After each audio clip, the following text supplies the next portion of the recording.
Hello everyone. Today we will see how to write chemical equation for any chemical change. Okay.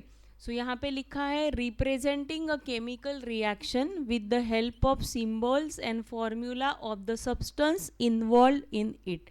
That is called as chemical equation. इसका मतलब क्या है हम example से समझते हैं. सपोज हमने एक एग्जाम्पल लिया burning of paper in air. Air में एक कागज जो है या पेपर जो है वो बर्न हो रहा है. So this is chemical change. ये कौन सा चेंज है बेटा? This is chemical change. तो whenever chemical change takes place वहाँ पे क्या होता है? केमिकल रिएक्शन होता है हमेशा. ओके. सो केमिकल रिएक्शन के लिए हमने क्या लिखना है? केमिकल इक्वेशन लिखना है. तो how will you right it? कैसे लिखेंगे हम लोग? With the help of symbol and formula of the substance involve in it. इसमें जो सब्सटेंसेस इन्वॉल्व है उसका सिंबल और फॉर्मूला यूज करके हम क्या करेंगे? उस केमिकल इक्वेशन को लिखेंगे. So burning of paper in air. तो एयर में कौन सा जो गैस होता है वो बर्निंग के लिए हेल्प करता है? वो होता है O2. कौन सा होता है? O2. And burning of paper में जो कार्बन बर्न होगा, क्या बर्न होता है पेपर में? Carbon. So carbon plus O2 we will write it as CO2. Okay. क्या लिखेंगे हम? CO2. मतलब ये जो केमिकल चेंज हुआ है burning of paper in air, जो केमिकल रिएक्शन वहाँ पे हुआ है उसके लिए तुमने क्या लिखा है? केमिकल इक्वेशन लिखा.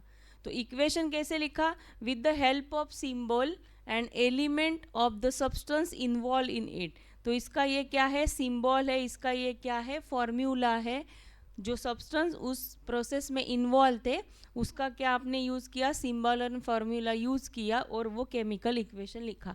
यही यहाँ पे लिखा है वर्ड्स में, representing a chemical equation with the help of symbols and formula of the substance involve in it. Okay. So आज हम पढ़ेंगे कि केमिकल इक्वेशन क्या होता है या इसको कैसे लिखते हैं. सो here another example is given. How will you write chemical equation for burning of magnesium ribbon in air? So मैंने जैसे आपको बताया एयर में क्या बर्न करने के लिए हेल्प करता है? ऑक्सीजन. तो हमें ऑक्सीजन ही लेना है यहाँ पे.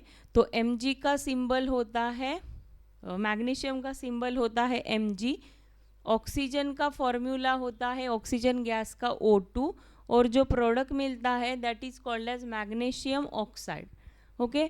तो हमेशा केमिकल इक्वेशन में जो लेफ्ट हैंड साइड के, आपके जो लेफ्ट हैंड साइड में जो लिखा जाएगा वो रहते हैं रिएक्टेंट और जो राइट हैंड साइड में लिखा जाएगा वो रहते हैं product. And reactant and product are separated by an arrow mark. Arrow mark headed towards products. Okay. Reactant to product. तो ये रिएक्टेंट है और ये प्रोडक्ट है. और हियर हमने लिखा है कि ये जो केमिकल रिएक्शन हुआ है उसका ये एक इक्वेशन है. इतना समझ में आया आपको कि केमिकल इक्वेशन कैसे लिखते हैं? With the help of symbol and formula of the substance involve in the chemical reaction. Okay. Now आपका केमिकल इक्वेशन लिख के हो गया, लेकिन वहाँ पे आपको उसको बैलेंस करना पड़ता है.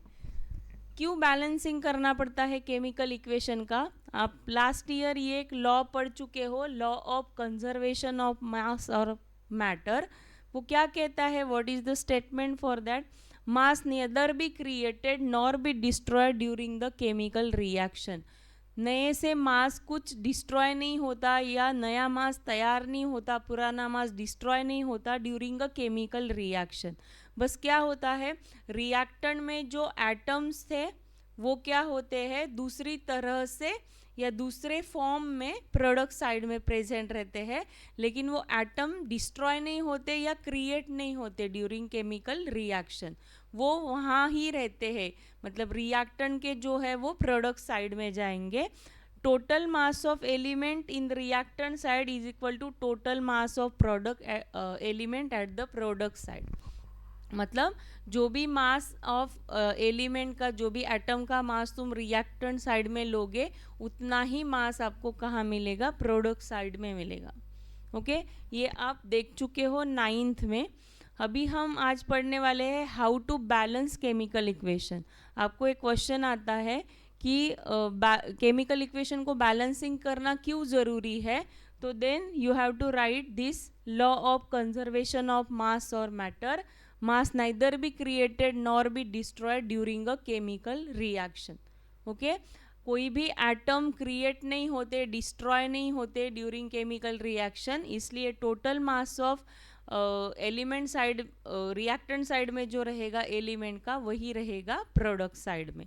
ओके तो ये सब बेसिक्स आर देयर कि why there is necessary to balance chemical equation.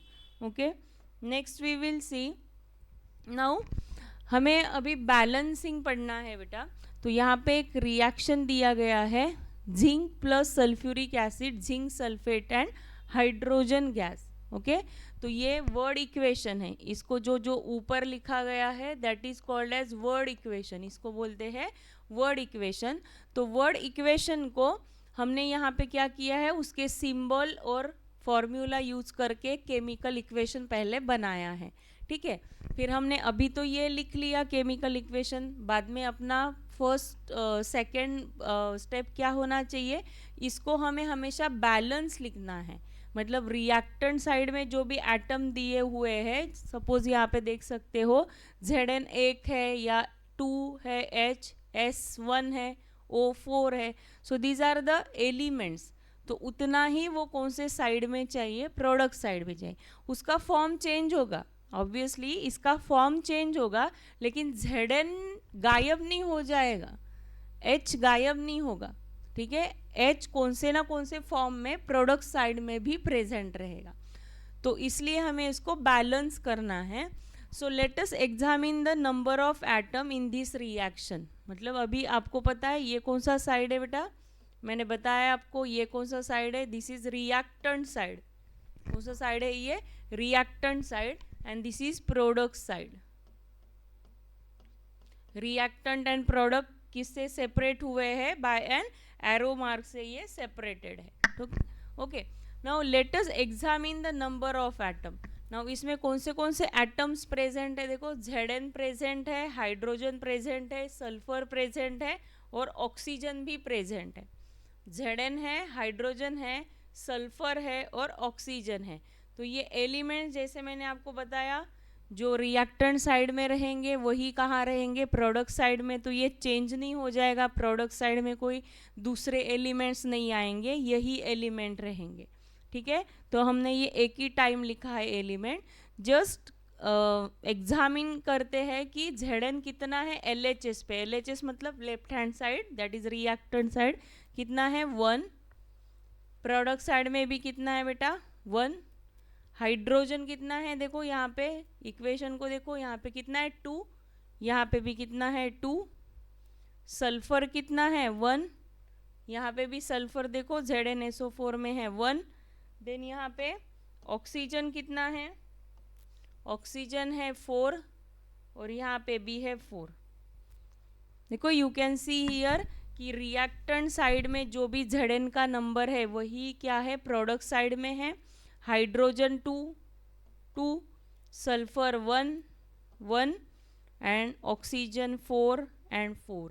मतलब this is balance chemical equation.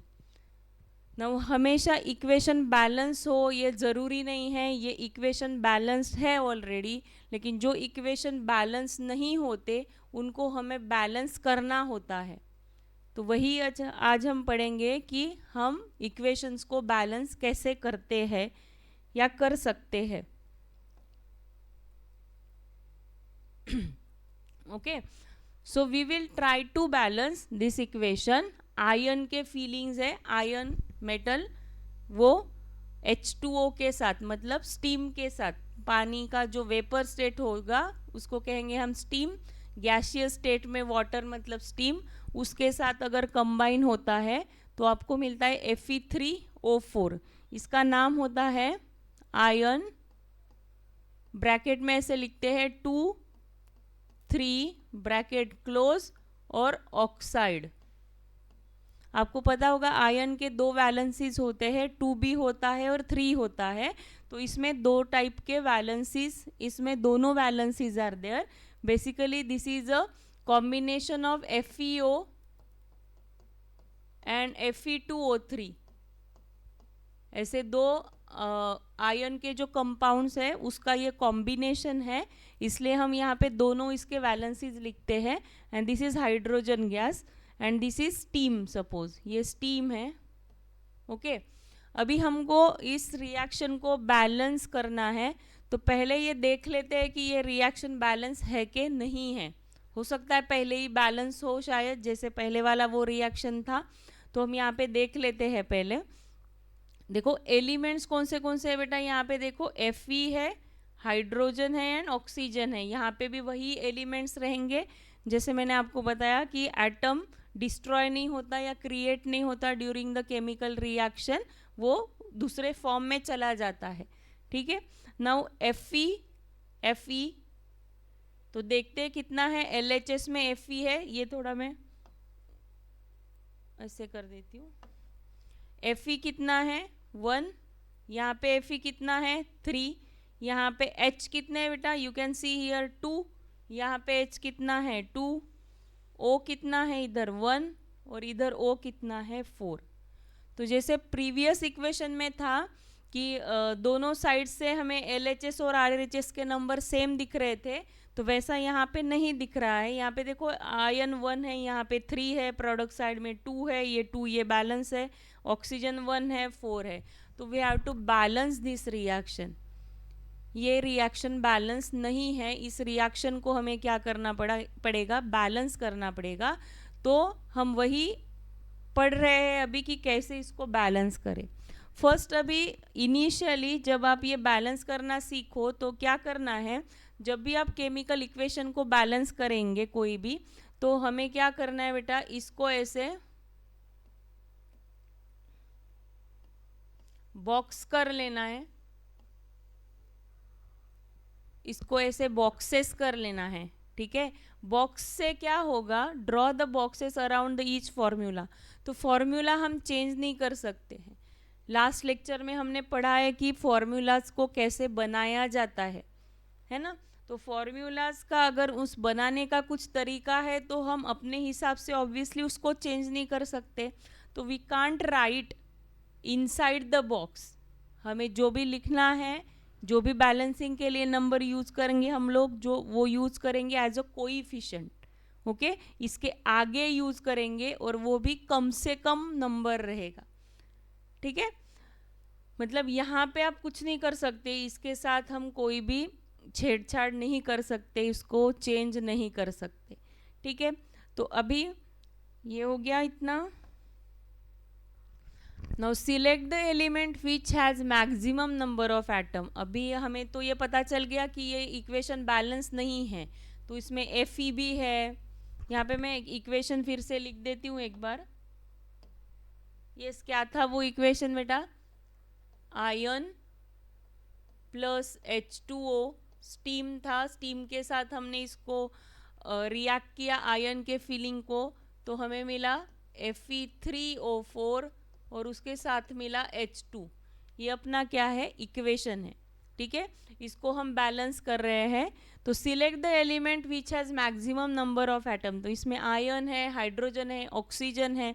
तो फिर किस एटम को पहले बैलेंसिंग करना स्टार्ट करें, तो यहाँ पे आप ऐसे सिलेक्ट कर सकते हो जिसमें मैक्सिमम नंबर ऑफ एटम है।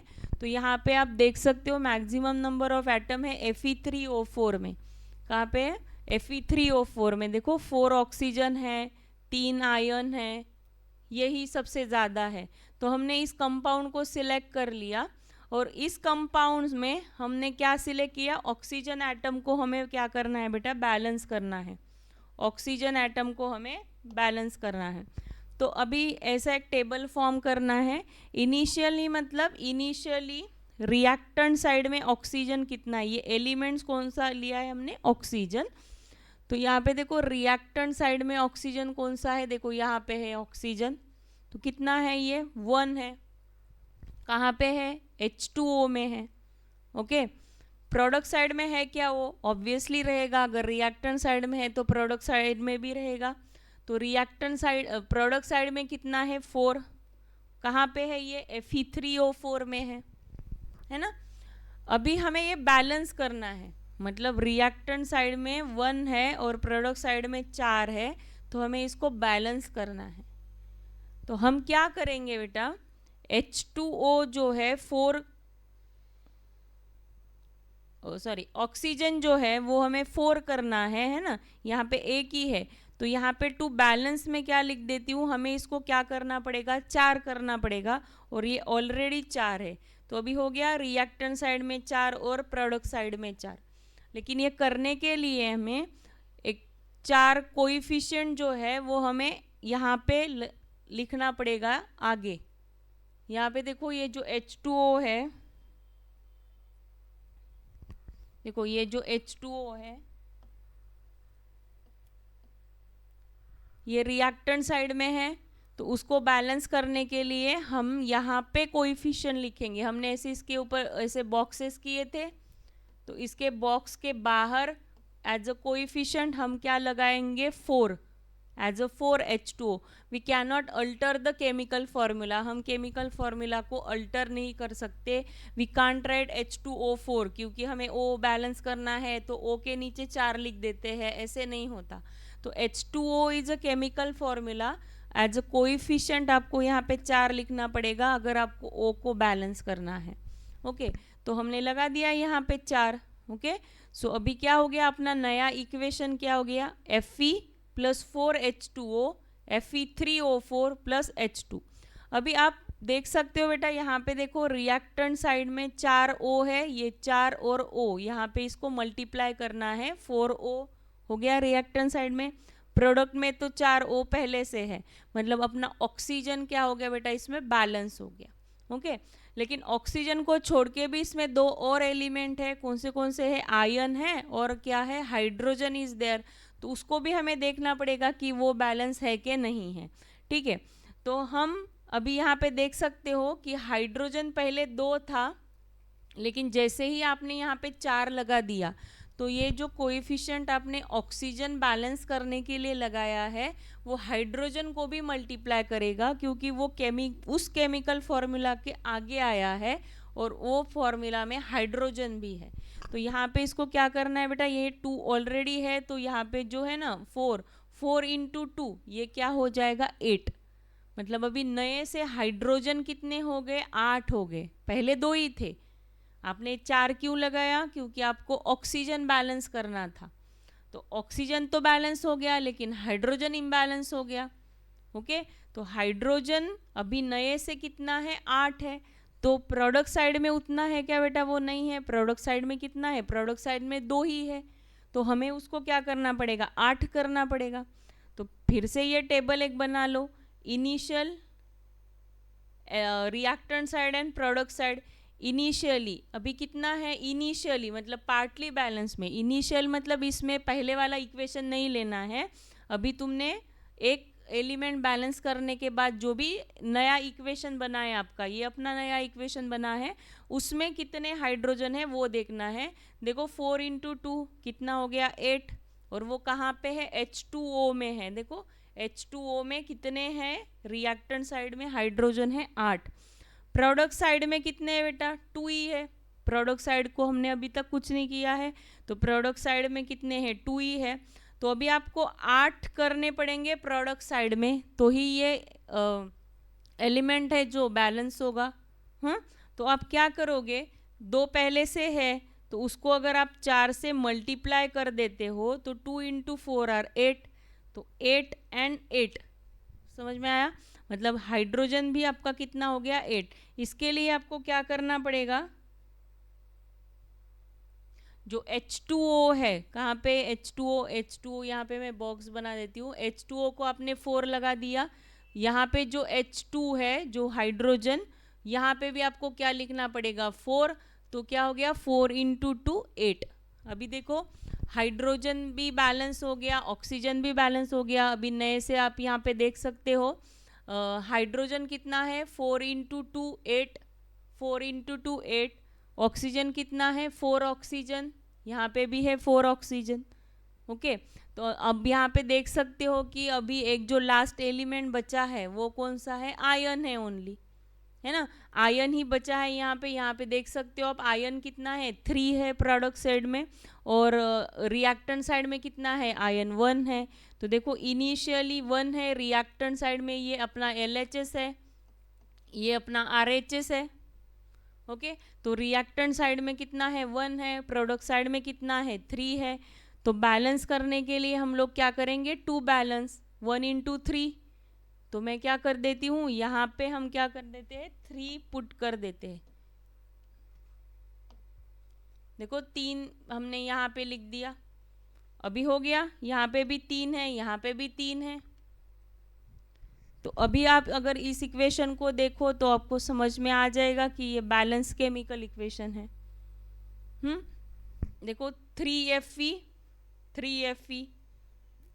4 into 2 8H, 4 into 2 8H, 4O and 4O, मतलब now this is balance chemical equation. तो this is balance chemical equation. okay so why there is necessity to balance the equation according to law of conservation of matter, total mass of product is equal to total mass of reactant। okay इसलिए हमें इसको balance करना है। आ रहा है आपको समझ में हाउ टू बैलेंस इट। पहले क्या किया हमने, कोई भी एक एलिमेंट चूज करो जहाँ पे मैक्सिमम नंबर ऑफ इलेक्ट्रॉन है, वो कहाँ पे भी हो सकते हैं, इधर रिएक्टेंट साइड में हो सकते हैं या प्रोडक्ट साइड में हो सकते हैं। उसको बैलेंस करना है हमें मिनिमम कोएफिशिएंट से। ओके तो ये लिख लेना है।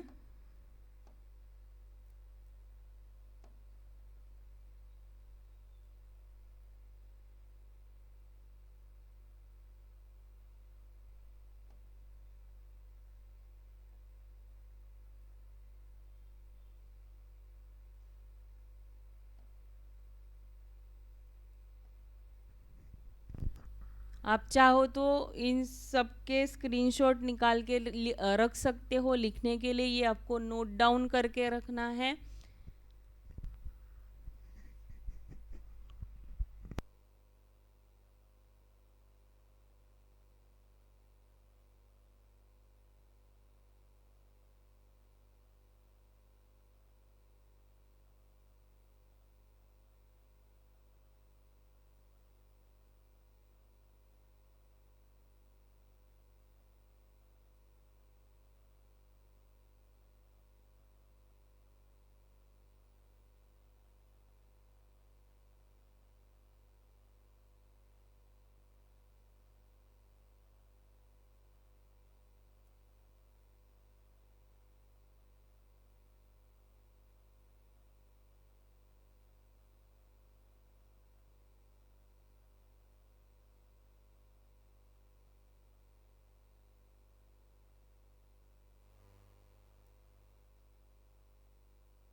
यहाँ पे एक इक्वेशन हम देख सकते हैं, ये आप प्रैक्टिस के लिए कर सकते हो।